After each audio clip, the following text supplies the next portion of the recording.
And when the guy that I was working with, when he floated that floor edge, he had to skim it out, oh, I don't know, 1.5 feet, and it was the whole length of the room, which was probably about 12 to 14 feet wide, maybe 15 feet. And what he did is he took the fix-all and just dumped a big amount on the floor, made kind of like a little volcano, sort of, kind of took out the middle a little bit, poured the water in there, and then he mixed it right on the floor, and then he went. So it's not like you have to mix up one little pan at a time, taking forever.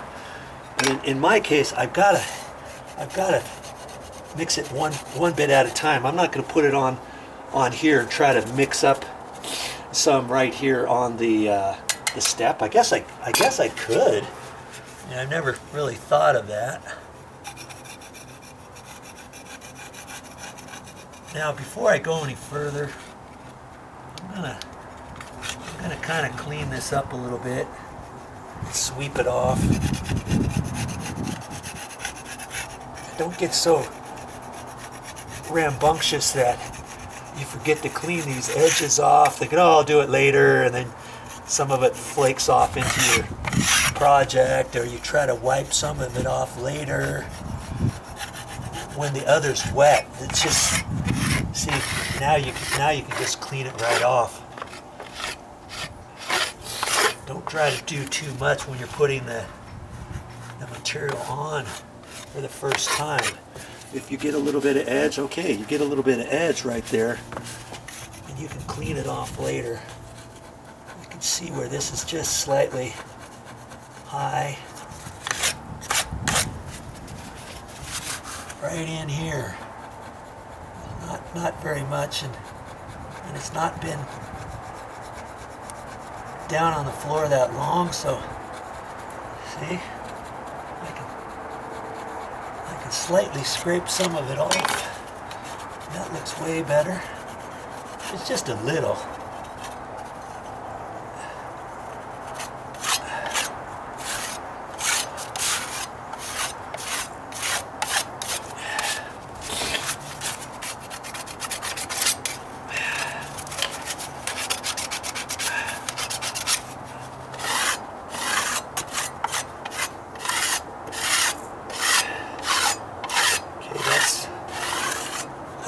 All nice, and now I can. I've got some dry flakes on there because I ended up scraping a little bit. Not a whole lot. Now this I put down the very first go down here. I can't really scrape much off here. I mean, if I really had to, I could go in it and kind of dig off a little high edge within the first half hour, let's say.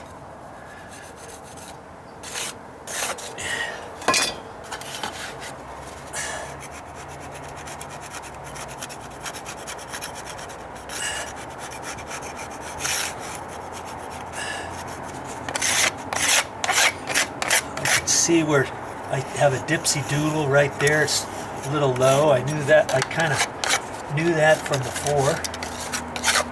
Okay, I didn't have enough material the last time anyway, so you know, as long as I'm low, I'd rather be low than high. And if I get high, you check it soon enough. You can just lightly scrape off whatever you think you need before applying the next bit. But see, I'm getting pretty close. I'll mix up some more and get my brush out and sweep this.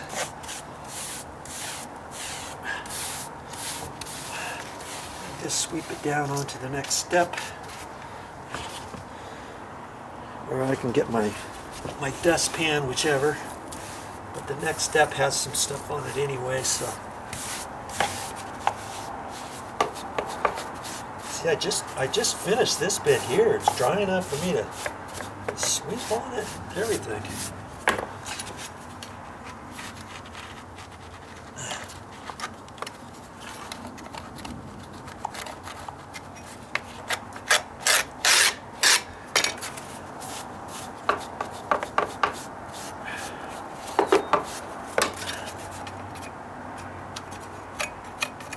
Really want to get that inside corner any better than that, I could get my little screwdriver out again and put it down in there.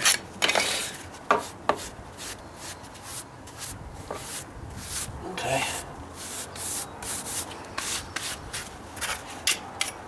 See, so I'm not gonna mix up too terribly much, but what I probably should do is get this next step ready. This one here, go ahead and put the screws just like I did up here. Okay, I can put those there. And then when I mix up my next bit, if I have any extra, then I can kind of throw it down on this next step so I don't waste any. I've got another quarter of a pan or so to finish up in here. I can see where the marks are. I'll get you down here closer. See down in there? That's low.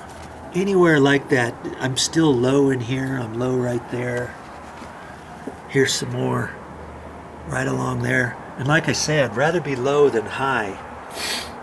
And that's okay. I got it on there pretty good, I'm thinking, considering. So it's up to you once you get it on to decide, okay, how good do you want it? How good do you want it? And for me, I'm not done with this step yet. I'm just not done. Sorry about that.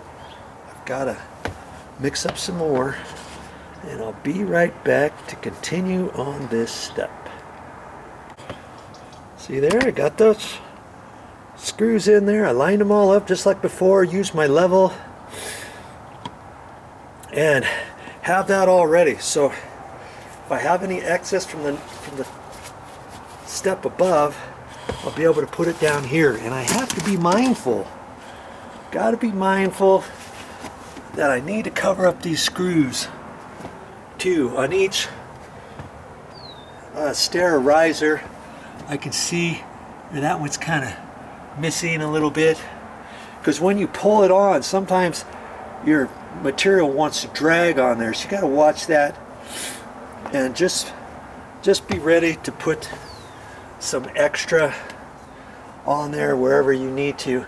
And I can, when I get done with these steps, I'm gonna go back and look at them and do whatever else I think I need to. And you can stand back here, you can stand back like this and see how well you did. I knew that there was a low end right there and right there, and if you stand back and eyeball it, you can see how it's slightly low. Okay, right over there and right there. The rest of that looks pretty straight. Okay, and you're not going to get it 100% perfect. I mean, if you really want to, and what I could do when I get done with this step on the back, I could hold the level. I could hold the level on the back, you know, and see where I'm low. You see, I'm flush. I'm setting on it there, and I'm setting on it there, and I'm just slightly low right there. And see right there, I'm low there too. So you know what, I might use that level for there once I get it. And see on that, I knew I was low because I don't have all the material in there yet, but see where it's dipped down there, and I can see where it's dipped down right there, and a little bit right in there too. Okay, and Mind you, I wasn't done with this edge. I didn't have enough material. I ran short. I knew this needed to be covered again. That did. A little bit there, a little bit there. And so that level is going to come in handy as a straight edge before I get done with that step. Oh yes. This is your signature. Do a good job. Be proud when you get done, knowing, hey, you did the best you could, rather than, yeah, I know I could have done this and I could have done that and I probably should have spent some other time. I don't care, it's good enough. You know, you be the judge with that. I want to make it as good as I can get within a reasonable amount of time and effort. My uncle, I used to work with my uncle when I first started out in construction, and there's certain times where you need to be really precise, other times where you don't need to be as precise. His famous line to me is, "We're not building a piano, nail it." he'd see me trying to get it exactly square, and I would use a square to cut 2x4s. He says, give me that saw, here, this is how you measure, boom boom boom. And he cut it. He said, put your square on there. Put my square on there, and sure enough, it was pretty darn close. Or if I'm off the line a little bit when I'm nailing a 2x4 or something, you know, for a wall, he's like, just get it done, come on. And he, you know, he was a good teacher, and it was all about watch and learn. I learned more from him by just watching what he did rather than certain things that he said, but I caught on with certain things too. So know when to build a piano and know when not.